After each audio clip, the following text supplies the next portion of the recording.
All right, everyone, today we're going to look at what is money according to the Bible, and what has Satan done to our money, the evil of fractional reserve banking, and the Federal Reserve.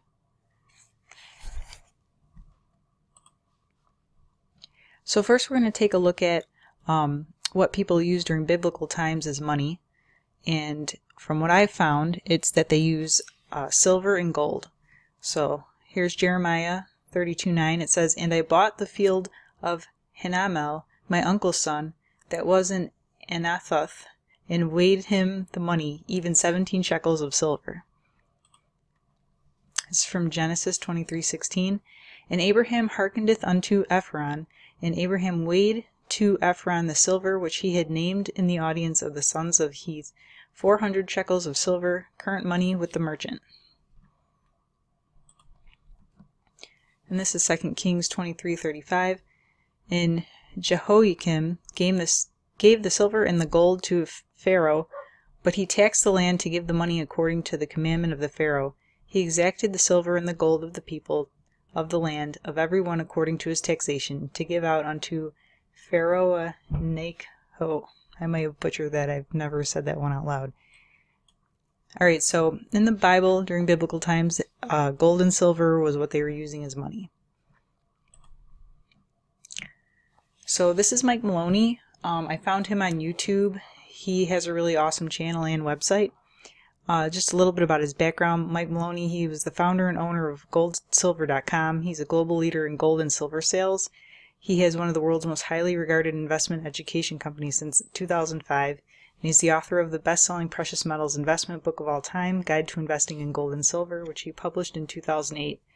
So he made a really great YouTube video called The Case for Gold. The case for $20,000 ounce of gold. Debt collapse. Mike Maloney, silver and gold. That's what you can type in if you want to find it. And he does an excellent job of explaining exactly what, exactly how the fractional reserve banking system works. So that's what I'm going to show you right now.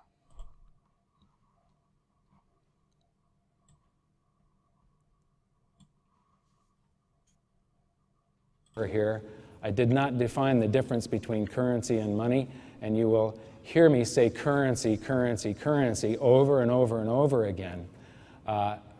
Back before World War I, each note that a treasury issued, each dollar in existence in the United States, would say that there have been deposited with the United States Treasury $20 in gold coin payable to the bearer upon demand.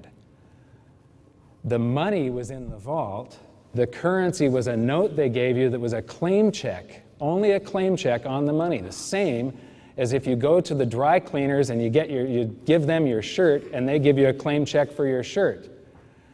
The value is that shirt at the dry cleaners, not the piece of paper that says that you own that shirt. So our currency that circulated was the paper US dollars, and they were claim checks on money. And people do not understand that money has to be a store of value. Only gold and silver qualify as money. They have all the attributes that you need. They're portable, durable, divisible, fungible, and then money is a store of value over long periods of time. One of the things that I always start with is how currency is created, because if you know how the world financial system works, you know the game that you're playing. And if you don't know the game and the rules that we're playing by, you're going to get slaughtered. You are going to get slaughtered. So this, just by knowing this, increases your odds just 100-fold of winning. When you or I write a check, there must be sufficient funds in our account to cover the check. But when the Federal Reserve writes a check, there is no bank deposit on which that check is drawn. When the Federal Reserve writes a check, it is creating money. And that is, putting it simply, from the Boston Federal Reserve's website. Basically, the way this works is, in the United States, it's the US Treasury. But every country has the equivalent of our treasury. So the treasuries around the world create a bond. And what is a bond? A bond is just an IOU. Loan me $1 trillion and I promise that over a 30-year period I'm going to pay you back $2 trillion. That's basically a bond, IOU. And there's something in the middle here called open market operations that I'm going to just show you real quickly, but the open market operations is just a shell game that obscures what is truly going on. So banks show up at the Treasury auctions, the primary dealers they're called, and then the Federal Reserve comes along and through open market operations, they write a check to the bank and they buy that bond from the bank. So the Federal Reserve ends up with the bond. But then the next month, those banks show up at the Treasury auction again. Now the Treasury has the dollars and the Federal Reserve has the bond. And this process repeats itself over and over and over again. And there's a buildup of dollars at the Treasury and bonds at the Federal Reserve.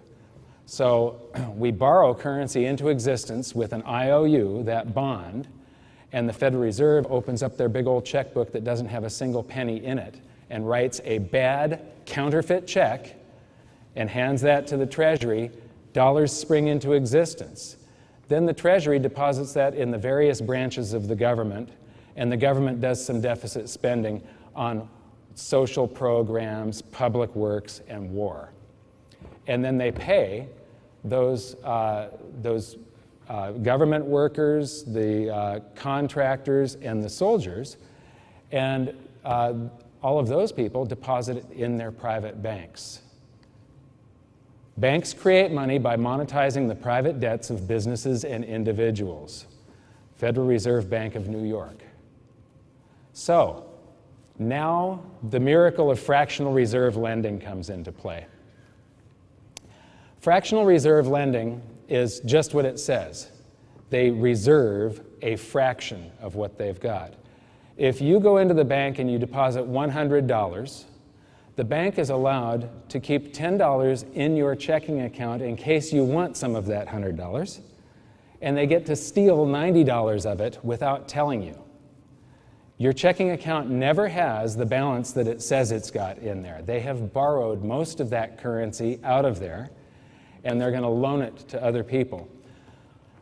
When those people sign that loan, currency actually gets created because you have $100 on deposit, and they have 90, so now there's 190. Then they go and buy something. That's the reason they're taking out a loan. They're going to buy a house or a car or something like that. And when they buy that thing, the seller then deposits it in his bank account. So that $90 gets deposited, and then they get to go in and steal 90% of that, meaning $81.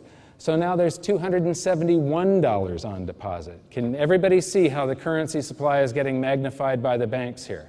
And that process happens over and over and over again, and under a 10% reserve ratio, every dollar deposited can create another 10. So if you deposit $1 trillion in base money, it can create 10 trillion.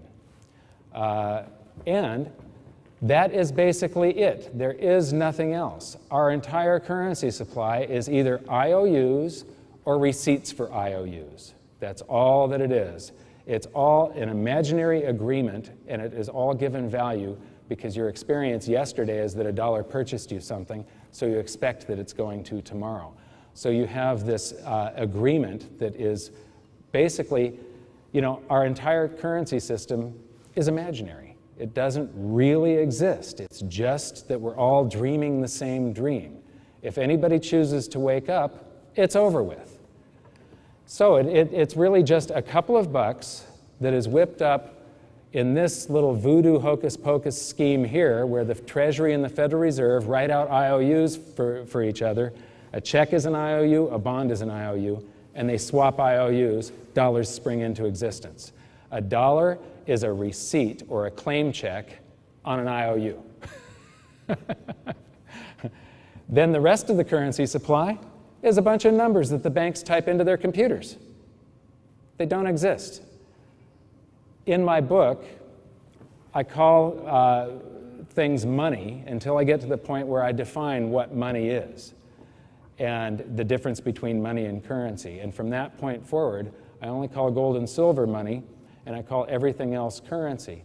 But in the original manuscript, when I start talking about the massive currency creation that's going on and how banks are just debasing the currency supply all over the world and how this mandrake mechanism works, I start referring to it as the number supply, the M3 number supply, the base number supply, because they're just numbers that somebody made up. I can write numbers on a Post-it and hand them out like this. They make them up. They type them in the computer. It is nothing but a supply of numbers. How many numbers are there? It's infinite. So it's nothing but a number. All right, so I'm going to stop it right there. So that was an excellent explanation of exactly what the difference is between money and currency, and then how our current banking system works.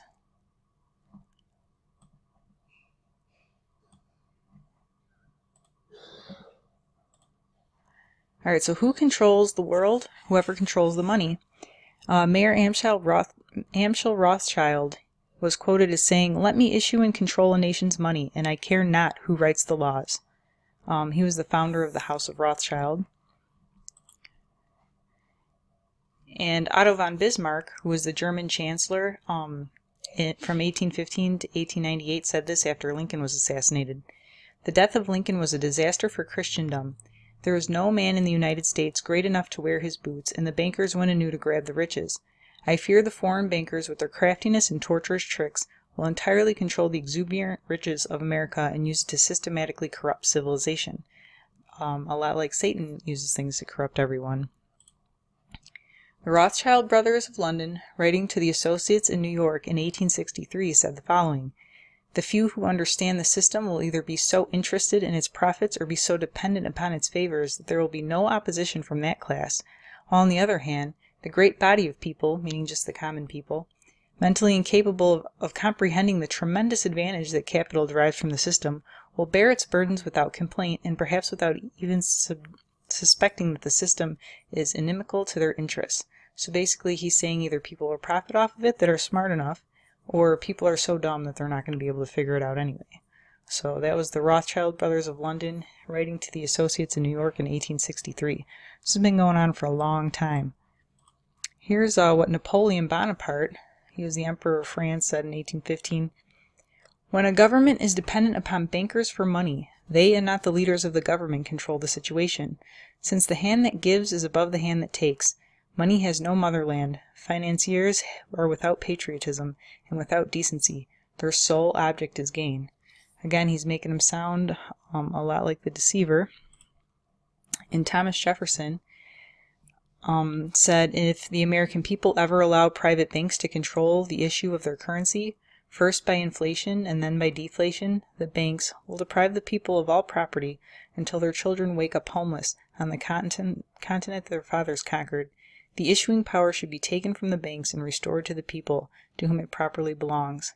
And he said this in a debate over the recharter of the bank bill, which was a central bank that they were trying to set up in 1809. And then, "I believe the banking institutions are more dangerous to our liberties than standing armies." So as you can see, leaders throughout history have known just how important it is to have sound money, and how corrupt society can become when bankers have free reign and can just print money willy-nilly. And then here, of course, is one of the most famous passages of the Bible. This is 1 Timothy 6:10. It said, "For the love of money is the root of all evil, which while some coveted after, they have erred from the faith, and pierced themselves through with many sorrows." This picture right here is Judas selling his soul for 30 pieces of silver to turn in Jesus. And then my final slide is, "Then Judas, which had betrayed him, when he saw that he was condemned, repented himself, and brought again the 30 pieces of silver to the chief priests and elders, saying, I have sinned, and that I have betrayed the innocent blood. And they said, What is that to us? See thou to that. And he cast down the pieces of silver in the temple, and he departed, and went and hanged himself." And there's a picture of him hanging on a tree and a demon grabbing his soul. So that's Matthew 27, 3-5. And so, yeah, I mean, these bankers, they think that they got it all figured out, and that they can deceive the world and rip everybody off, but the Bible says what happens to them. It's not too pretty. So anyway, that is what money is according to the Bible, and what Satan has done to our money, the evil of fractional reserve banking and the Federal Reserve.